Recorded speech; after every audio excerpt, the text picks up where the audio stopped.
नमस्कार साथियों, मैं रामकृष्ण मौर्य। आप देख रहे हैं अखबार भारत। और अब खबर दिल्ली से। दिल्ली में चुनाव की तारीख डिक्लेयर कर दी गई है और आज से आचार संहिता भी लागू हो गई है। अब बात करेंगे हम लोकल अपने स्वर्ण जयंती बिहार की। स्वर्ण जयंती बिहार में अभी तक जो चक्की चल रही थी, जो पानी बढ़ रहा था, वो बंद हो जाएगा। साथियों, नेताओं के जो वादे थे अब फिर से चालू हो जाएगा दौर वादों का। इस सरकार को 5 साल पूरे हो गए और समस्या आपके सामने है।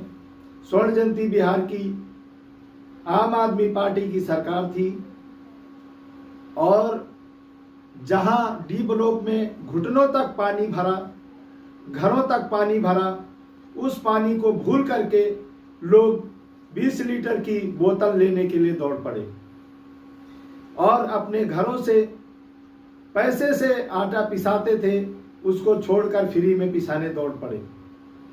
वो भूल जाते हैं कि हमारी समस्याएं इन नेताओं ने ही पैदा की हैं और ये पैदा ही करना चाहते हैं समस्याएं। जितनी जब तक समस्याएं पैदा रहेंगी, पैदा होती रहेंगी, तभी तक इनकी रोटियां सेकती रहेंगी।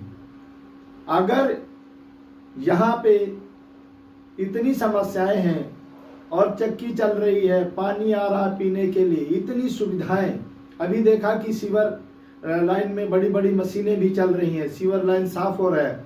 तो इन 5 सालों में कहाँ थी मशीनें? ये 5 साल तक ये लोग क्यों नहीं आते हैं?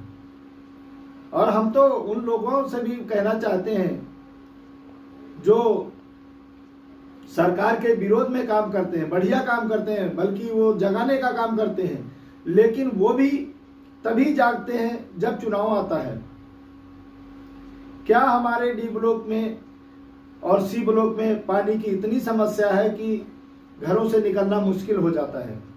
लेकिन ये जो नेता प्रतिपक्ष है वो भी तभी क्यों जागते हैं? क्यों नहीं इन 5 सालों में आए और कहें कि चलो आप मेरे साथ खड़े हो और हम आपके साथ खड़े हैं, सरकार से मांग करेंगे कि इन गलियों के लिए गलियां बनाई जाएं। ये क्यों नहीं बनाई जाती? लेकिन तब कोई नजर नहीं आता है। अब जब चुनाव आ गया है तो हमारे सभी नेता प्रिय हैं और आकर के सभी लोग अपना बड़ा शोक जताएंगे कि तुम ऐसे जगह रह रहे हो, बड़ा दुख है मुझे। लेकिन उस दुख का कारण यही लोग हैं। तो साथियों, दुख का जो कारण है, कुछ न कुछ कारण है, तो उसका निवारण भी है।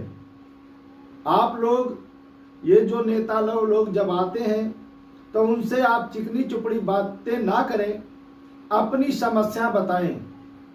यहाँ जो गंभीर समस्या है जल भराव की, अभी तक क्यों नहीं आया कोई?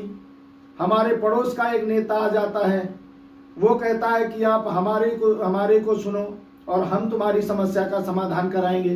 तो अभी तक वो कहाँ गए थे? अभी वो उसी पार्टी में थे, लेकिन अभी तक क्यों नहीं आया कोई? आज आए हैं तो कल कैसे आ जाएंगे? अब आचार संहिता लगी है तो आज हम नहीं करा सकते, नहीं तो हम कल करा देते। ये बहाने उनके पास हैं। लेकिन इन 5 सालों में जो समस्याएं जस की तस थी, जस की तस हैं। तो साथियों, इनका समाधान आपके हाथों में है।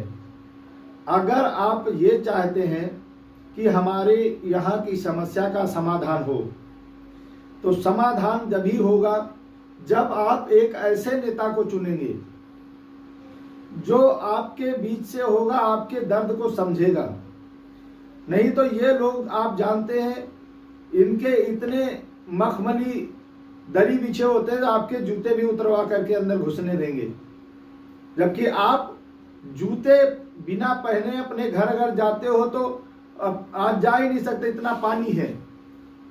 तो इसलिए ये लोग जो ऐशो आयास की जिंदगी जी रहे हैं, वो कभी नहीं चाहेंगे एक गरीब मजदूर तबका बढ़िया से रहे, बढ़िया से खाए, और ये सिर्फ आपके दुख पे हंसी उड़ाने के लिए आते हैं। तो साथियों, ये सोचना है आपको, आपने क्या करना है, कैसे करना है, क्योंकि किसको चुनना है। अब फिर 5 साल के लिए आपको ऐसे एक नेता चुनना है जो आपकी सेवा करे, जो आपका काम करे, और ना कि जो आपका शोषण करे, लुभावने वादे दे। साथियों, मैं शायद कुछ ज़्यादा बोल गया। अगर आपको ये वीडियो अच्छी लगी हो तो लाइक, शेयर और सब्सक्राइब अवश्य करें, क्योंकि यहाँ पे हम बात मजदूर वर्ग है, इसलिए मजदूर वर्गों की काम बात करते हैं जो 7-8 हज़ार रुपया कमाते हैं दिन में, महीने में 7-8 हज़ार रुपया महीने में कमाते हैं, उसी से घर चलाते हैं, और वो इस घर की मरम्मत भी नहीं करा पाते हैं तो रोड की क्या कराएंगे। तो हम निवेदन करेंगे आने वाले नेताओं से भी कि कृपया, और यहाँ जो रहने वाले लोग हैं जो सरकार बनाते हैं, आपको चुनते हैं, आप उनका भी ध्यान रखें। धन्यवाद।